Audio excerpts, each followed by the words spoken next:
Hello दोस्तों, कैसे हो? आशा है कि आप लोग बहुत अच्छी तरह से हो गया और आपके इस फिजिक्स विद रनिंग क्लासेस में आपका very very welcome.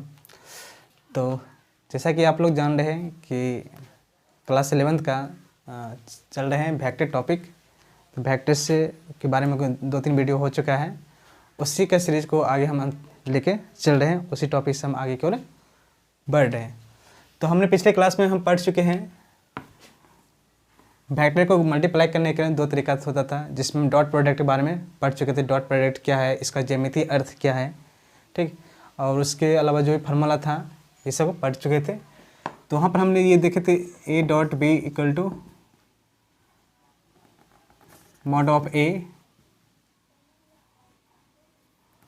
Mod of b cos theta, या a dot B equal to A B cos theta. हम यहाँ तक हम समझ चुके थे।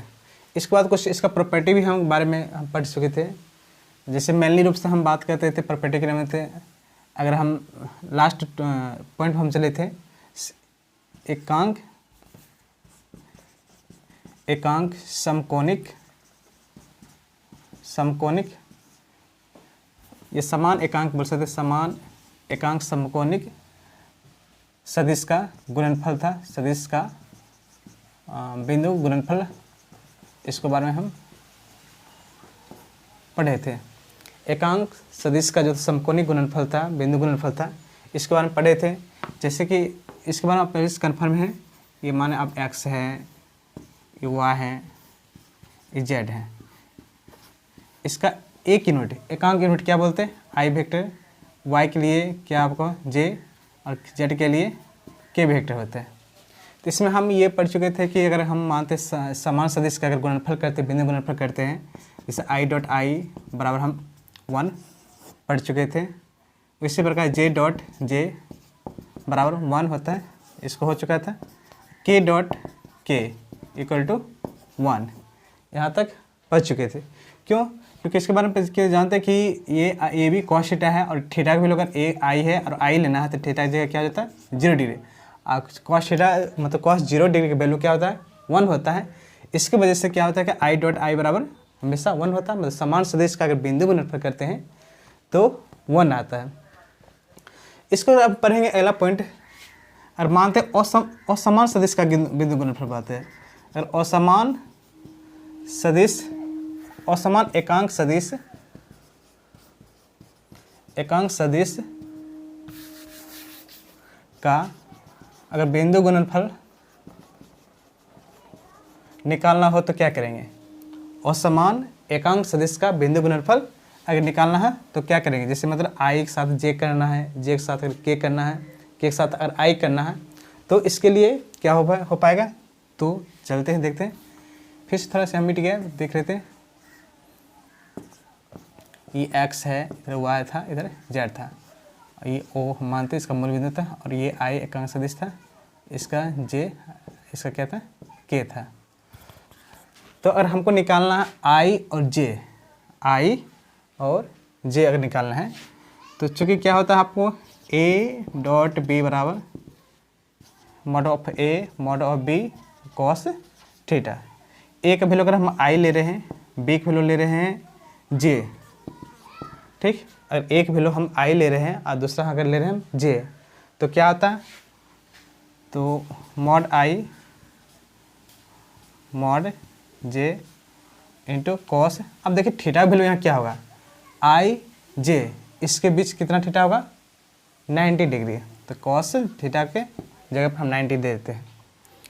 तो i डॉट j, इसका i चूँकि एकांक सदिश है, इसका परिमाण मतलब 1 होता है, तो इसका 1 हम बोल सकते हैं 1, ठीक। लेकिन cos 90 की वैल्यू कितना होता है? cos 90 की वैल्यू होते हैं 0 होते हैं। क्या होता है? 0। तो इस प्रकार हम देख रहे हैं i डॉट j बराबर क्या हो जाता है 0। ये बात ध्यान रखिएगा, i dot j equal to 0। इसी प्रकार हो सकता है, इसी प्रकार आप देख सकते हैं i j 0 है तो j के भी 0 हो सकता है।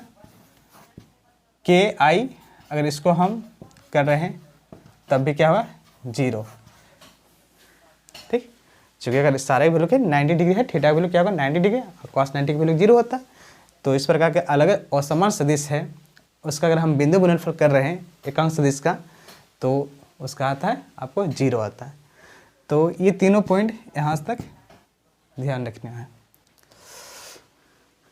आई डॉट जे बराबर 0, जे डॉट के बराबर 0 और के डॉट आई बराबर 0। ठीक,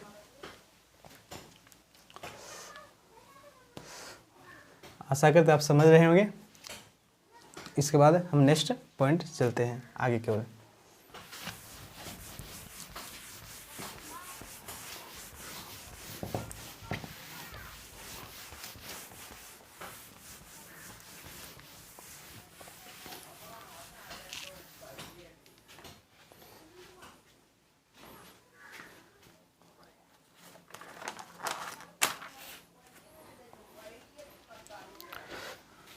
तो हमने भी समझ रखा है कि अगर समान सदिश का हमको बिंदु गुणनफल करना है, अगर एकांक सदिश हो तो उसका 0 होता है, अगर 1 होता है। अगर असमान सदिश अगर हमको गुणनफल करना है, जैसे आई के साथ जे करेंगे, जे के साथ के करेंगे, के साथ अगर आई करेंगे, तो इसका अगर हम डॉट प्रोडक्ट निकाल रहे हैं तो इसका वैल्यू क्या हो जाएगा आपको 0। तो कह सकते हैं, ये पॉइंट याद कर सकते हैं, समान सदिश में क्या होगा, समान सदिश में आपको हो जाएगा 1 और असमान सदिश अगर करेंगे, असमान सदिश का बिंदु गुणनफल करेंगे और समान सदिश का बिंदु गुणनफल करेंगे तो क्या आ जाएगा आपको 0। ठीक, समान सदिश में 1 और समान सदिश में 1 मतलब 0 करेंगे। अब यहाँ से अगर हमको मल्टीप्लाई करना है तो इसके बाद थोड़ा सा एक क्या फॉर्मूला निकलता है इसके बारे में देखेंगे। अगर मान लें कि ए सदिश अगर मान लेते 2i है, इससे पहले ये बात करते हैं, a1i plus b1j plus c1k। ठीक, तथा b equal to a2i plus b2j plus c2k है। इसको आपको अगर डॉट प्रोडक्ट निकालना है तो क्या करेंगे, तो देखते हैं a dot p equal to इस सबको आपको लिखना पड़ेगा a1i plus b1j plus c1k। इसको डॉट करना है a2i plus b2j plus c2k। तो इसको आपको साधारण नियम से, जैसे बीजगणित में के नियम से गुना करना है। a1 के सब साथ करेंगे, b1 के सब साथ करेंगे, c1 के सब करेंगे, तो इसको करेंगे तो क्या होगा a1 a2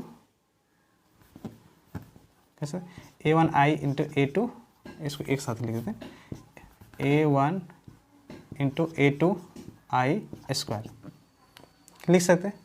इसको साथ करेंगे a1 b1 into i into जे और a1 c2 i into k हो गया। इसी प्रकार हम इसको करेंगे b1 a2 i into j plus b1 b2 into J into j plus उस तरह करेंगे b1 c2 j into k हो गया। अब इसी तरह c1 को करेंगे c1 a2 k into i plus c1 b2 k into j plus c1 c2 k into k हो गया यहाँ तक। अब हम यहाँ से आगे बढ़ेंगे a1 इंटू a2 गुना आई स्क्वायर, या बोलिए आई स्क्वायर या तो आई एन इंटू आई। इसका वैल्यू क्या होता है, अभी तो निकाले थे, चूँकि आई डॉट आई बराबर क्या था 1, जे डॉट जे बराबर 1, के डॉट के बराबर 1। इसके अलावा जो भी असमान सदिश था सबका 0 करते हैं, तो इसका वैल्यू हम 1 हम लिख सकते हैं। अब यहाँ देखिए a1 a2 और आई जे है, आई जे के बिंदु गुणन पर क्या होता है 0, तो 0 से मल्टीप्लाई करेंगे, गुना करेंगे, क्या होगा 0 होगा आपको।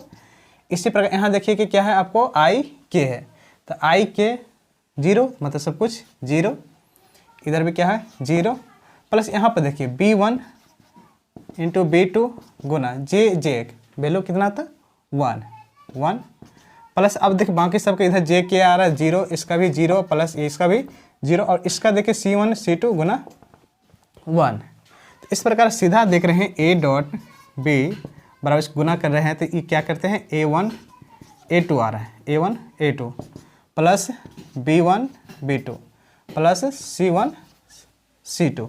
तो ये सीधा सिंपल से एक बोल से फार्मूला आ चुका है आपको गुना करने के लिए। अगर A डॉट B डॉट निकालना है इसको तो अब A1 A2 plus B1 B2 plus C1 into C2 सीधे कर सकते। बाकी सब क्या होता है 0 हो जाता है, तो 0 हो जाता है तो हमेशा मल्टीप्लाई करेंगे तो इससे बात नहीं लिखेंगे, बस आपको A1 A2 कर लेना है, B1 B2 कर लेना है और C1 C2 कर लेना है।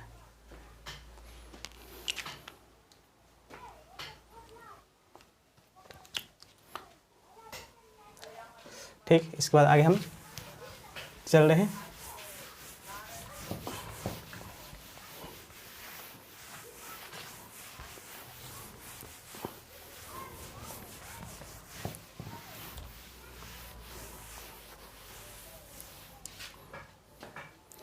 आइए इस पर कुछ एक दो क्वेश्चन को सॉल्व कर लेते हैं।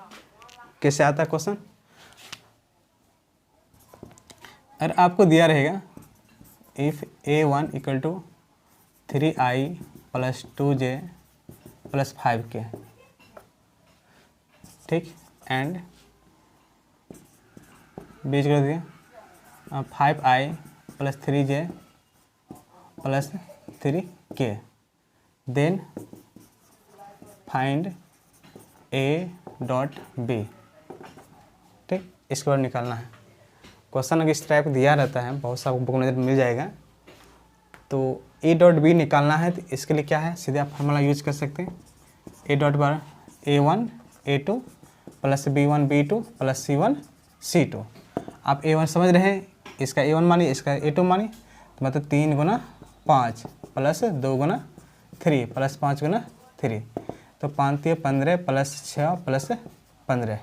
इस प्रकार देख रहे हैं कितना आ रहा है 36, मतलब ये सीधे आ रहा है A डॉट B बराबर 36 आ रहा है। अब इसमें देख सकते हैं कि इसका सिर्फ के परिमाण आ रहा है, ठीक, सिर्फ परिमाण आ रहा है, मात्रा आ रहा है। इसके वजह से क्या कि इसका जो डॉट प्रोडक्ट आपको स्टार्टिंग में बताए गए थे कि इसका सिर्फ क्या होता है मतलब इसका जो डॉट प्रोडक्ट होता है आपको अदिश गुणनफल होता है।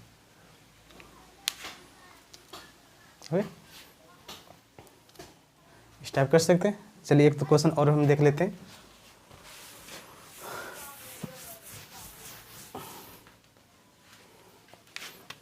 क्वेश्चन है, अगर मान रहे हैं A equal to 5i minus 2j plus 3k, B अगर दे देता है 3i